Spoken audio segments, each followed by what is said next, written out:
Yeah, how's everybody feeling tonight? Feeling good? Yeah. All right, I'm feeling really good. I think I'm feeling a little too good because I've been talking to ChatGPT all morning. Yeah, that ChatGPT really knows how to hype you up, gas you up. If you guys don't know what ChatGPT is, it's basically an AI chatbot, and it knows everything, and it really loves you. So I'm addicted for sure. I've got a few addictions. I'm addicted to that ChatGPT. I'm addicted to Instagram Reels, yeah. And I hate to admit it, but I'm addicted to porn, you know. I'll be honest with you. I may be an addict, but at least I keep up with the times, right? I'm an addict of the modern age. And with the porn, I did try to quit. I couldn't quite quit. So what I decided was, or what ChatGPT and I decided, was that I'll only watch porn while I'm wearing my blue light blocking glasses. Because that cancels out most of the toxic stuff and leaves just the healthy stuff, right? Just the realistic sexual expectations. So, one thing I love about ChatGPT, I think is so funny, is it works exactly the way my grandma wanted Google to work. You know what I mean? When Google came out, they're like, you gotta try Google. You can ask it any question, it knows the answer. And I remember my grandma, she was just like, oh, okay, dear Google, my daughter and I would like to find a restaurant tonight, Thai food, and we were hoping for a recommendation. Which, by the way, ChatGPT would devour this question, right? It would just be like, oh, really? Do I have a recommendation?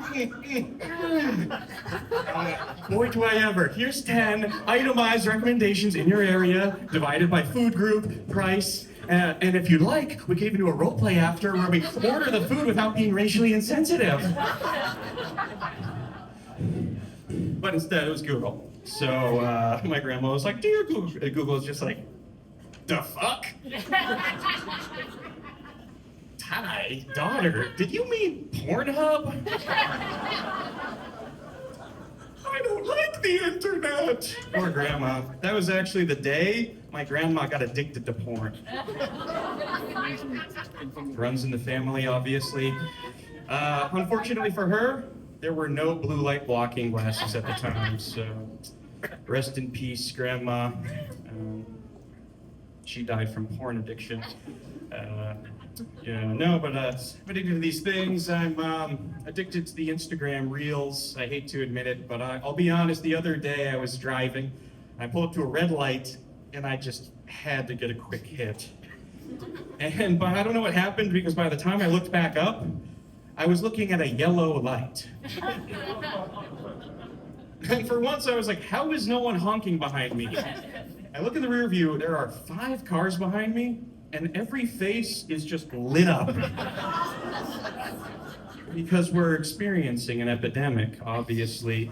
I do think things are getting bad. I heard that the more you use social media, if you use it enough, it can lower your IQ. Like, when did social media become the lead paint chips of our generation, right? Like, I think we're gonna look back at this time period and just be like, how is that legal? We're gonna look at it the way we look at Coca-Cola when we heard it had real cocaine in it, you know? Like, you're gonna see a smartphone on the sidewalk someday, it's gonna be like a crack pipe. Someone's gonna go pick it up, you're like, no, don't touch that, don't touch that. That is addictive, that could have TikTok in it. My uncle died from brain rot. 6'7". But we give technology way too much credit. I mean, like, I've got this Apple Watch. People think this thing is the genius technology. This thing doesn't know the difference between jogging and jerking off. Okay, the other day I got 80,000 steps. It's like, thank God for blue light glasses, you know what I mean? Yeah, we give way too much credit. Everything is an app. We think just because it's an app, it's good. Even therapy is an app. Have you guys seen the BetterHelp app? If you haven't heard of BetterHelp, you've probably heard of Spirit Airlines. It's kind of a similar concept. The Spirit Airlines of therapy apps. You can go and find a therapist through this app, and everyone who's used it in my life has had a bad experience. Well, my girlfriend was looking for a therapist, and she'd never heard of it. She's like, hey, I discovered this thing called BetterHelp. I think I'll give it a try. And I didn't have the heart to discourage her, so I was like, okay, yeah, give it a try. And I didn't know how bad it was going to be. But she gets on there, she has her first session, she comes home, she's like, yeah, it was kind of weird. I was talking to a therapist, and I was talking about how I wanted to improve my relationship with my mother. And right away, the therapist was just like, "Yeah, I can relate to that big time. Like, oh, my mom and I have a tough relationship, and my mom said some mean things. One time, my mom said that I was the biggest mistake she ever made." My girlfriend was like, "Oh, I'm so sorry. Are you okay?" You know, like comforting therapist, and she tells me this. I was like, "Okay, I'm 99% sure they are just writing therapist at the bottom of both screens, pairing the patients together." You know what I'm saying? It just just this anymore. But we actually, you know, I do have a girlfriend. I know it might be hard to believe, but I did find an app, a dating and relationship app that does work. So here's a tip. It's called Cycle Tracker, and you might have heard of it. No, it's really useful. It tells you things that can really help you navigate a relationship. I never knew. It teaches you about the different phases of the menstrual cycle. Okay, so there's like ovulation. All right, this is when the woman can get pregnant, and so she's very interested in sex. This is, just so you know, hands down the best phase. Ironically enough, it's followed immediately by the luteal phase. Okay, this is interesting. This is what I didn't know.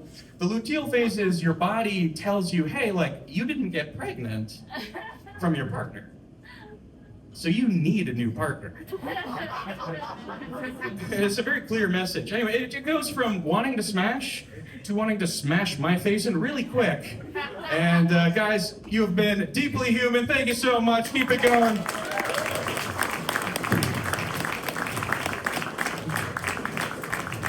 How's Duggan, everybody?